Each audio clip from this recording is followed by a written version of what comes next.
Pemirsa, kasus pengeroyokan yang melibatkan bocah berusia 16 tahun hingga kini terus bergulir.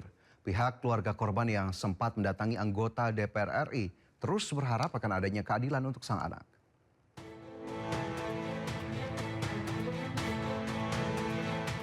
Kasus pengeroyokan yang melibatkan DBS bocah 16 tahun hingga kini masih terus bergulir. Pengeroyokan terjadi saat korban berusaha menolong Junara, salah satu karyawan orang tuanya serta melerainya.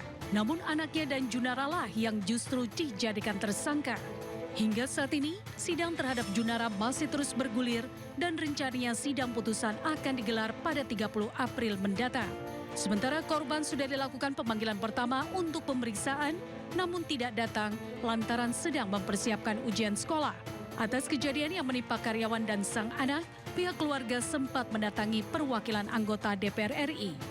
Pihak keluarga berharap sebelum adanya putusan, pihak DPR RI dapat membantu mereka untuk mendapatkan keadilan. Datang ke sekolah datang sekolah 4 kali. Polisinya pun 4 orang, 5 orang asal datang sekolah untuk menanyakan anak kita, alasannya untuk melengkapi berkas. Dan yang paling sangat miris hati kami, mereka membuat seorang anak yang melerai kejadian pengeroyokan yang dilakukan mereka, hanya melerai dijadikan menjadi tersangka pengeroyokan juga. Sebelumnya seorang bocah 16 tahun dilaporkan ke polisi atas kasus pengeroyokan. Dari rekaman kamera pengawas, sang bocah hanya melerai pengeroyokan yang terjadi pada salah satu karyawan toko milik orang tuanya. Pelaku yang berjumlah 4 orang, 2 diantaranya telah ditahan polisi. Korban Junara Alberto Hutahea telah membuat laporan ke Polrestabes Medan pada tanggal 3 November 2024 terkait kasus pengeroyokan. Usai membuat laporan, justru Junara dan DBS yang ditetapkan sebagai tersangka. Dari Medan, Sumatera Utara, Tim Liputan iNews melaporkan. 16 mahasiswa Fakultas Hukum Universitas Indonesia terduga pelaku pelecehan seksual di grup chat terancam sanksi akademis dan pidana. Kasus ini terungkap gara-gara tangkapan layar percakapan grup mereka viral di media sosial.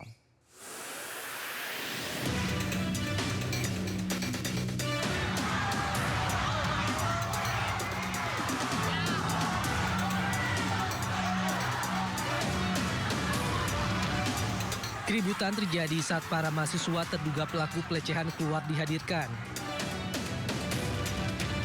Para mahasiswa yang berempati terhadap korban berteriak dan histeris usai kasus dugaan pelecehan seksual berbasis digital terjadi di lingkungan kampus Universitas Indonesia. Kasus ini mencuat setelah sejumlah tangkapan layar grup chat mahasiswa beredar luas dan menunjukkan adanya percakapan yang mengarah pada pelecehan verbal serta objektifikasi perempuan. Kasus ini pun menuai kecaman. Usai viral, BEM dan Dekanat FHUI menggelar forum persidangan terbuka untuk para pelaku pelecehan seksual. Kehadiran para pelaku disambut sorakan hadirin sidang.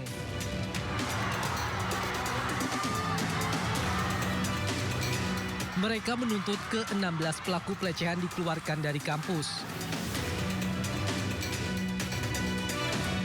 Sementara itu, pihak kampus hingga kini masih melakukan penyelidikan.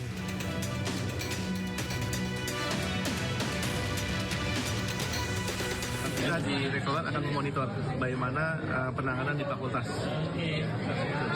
Sama-sama kita monitor ya. Kita lawan kekerasan seksual.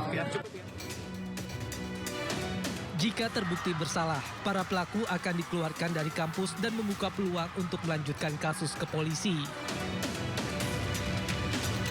Dari Depok, Jawa Barat, Iyung Rizky, iNews melaporkan. Kita ke informasi lain, pemirsa. Seorang terpidana kasus korupsi tambang nikel di Kabupaten Kolaka Utara diduga keluyuran di luar rumah tahanan kelas 2A Kendari. Aksi tersebut viral di media sosial dan menjadi sorotan publik karena yang bersangkutan telah divonis penjara 5 tahun.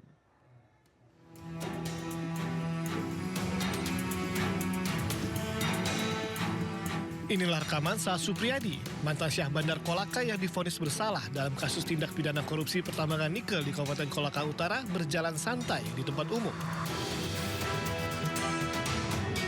Meski saat ini berstatus terpidana, Supriyadi justru berada di luar rutan dan berada di salah satu rumah kopi kawasan XMTQ, Kota Kendari. Video keberadaan Supriyadi di luar rutan ini pun menimbulkan berbagai reaksi dari masyarakat. Menanggapi video viral tersebut, pihak rutan kelas 2A Kendari menyatakan Supriyadi keluar rutan dengan pengawalan sipir untuk menjalani sidang peninjauan kembali di Pengadilan Negeri Kendari. Namun, usai sidang, Supriyadi tidak langsung kembali ke rutan dan singgah untuk makan. Saat ini, sipir yang mengawal bersama Supriyadi tengah diperiksa internal. Kami terus mendalami alasan-alasan kenapa sampai kemudian harus singgah ke sana. Yang harusnya secara prosedural setelah selesai melaksanakan sidang, maka pengawal wajib mengembalikan ke rutan kembali. Cuma untuk informasi awal tadi sebelum pemeriksaan itu yang bersangkutan katanya mengaku lapar sehingga makan dulu.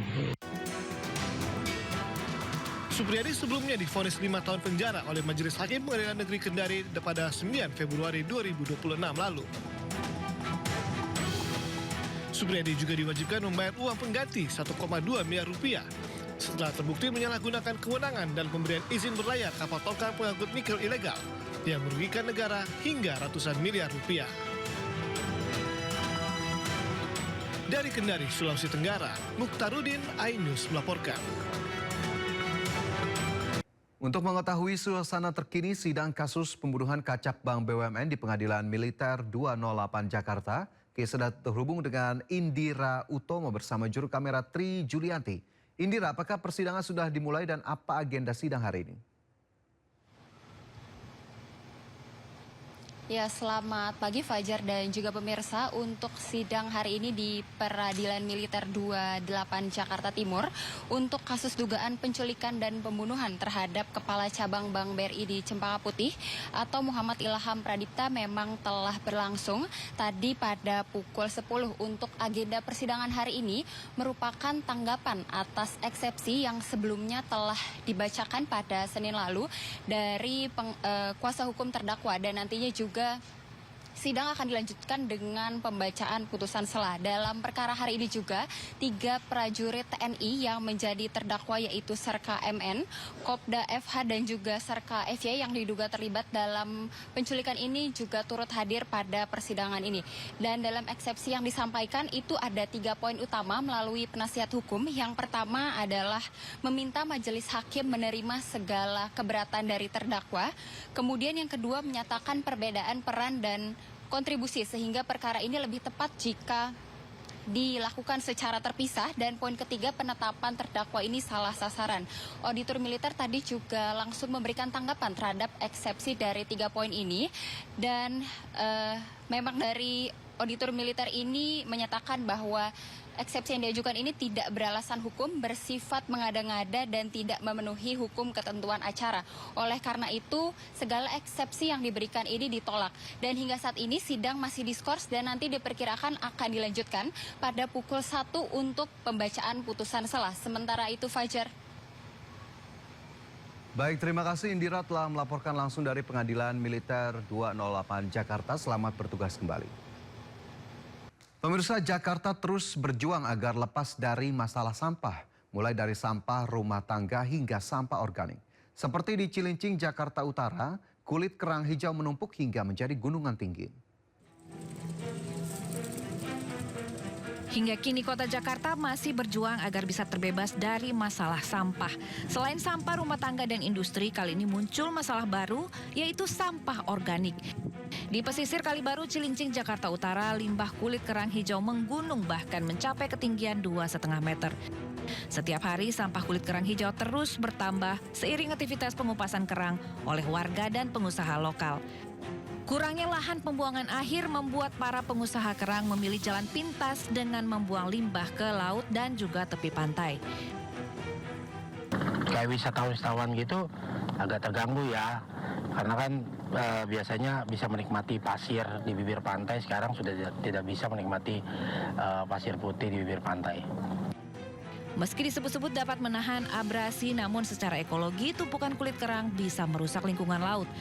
Suku Dinas Lingkungan Hidup Kepulauan Seribu mengaku telah berkoordinasi dengan Kementerian Lingkungan Hidup untuk mengatasi masalah ini. Dari Jakarta, Sofyan Firdaus, iNews melaporkan.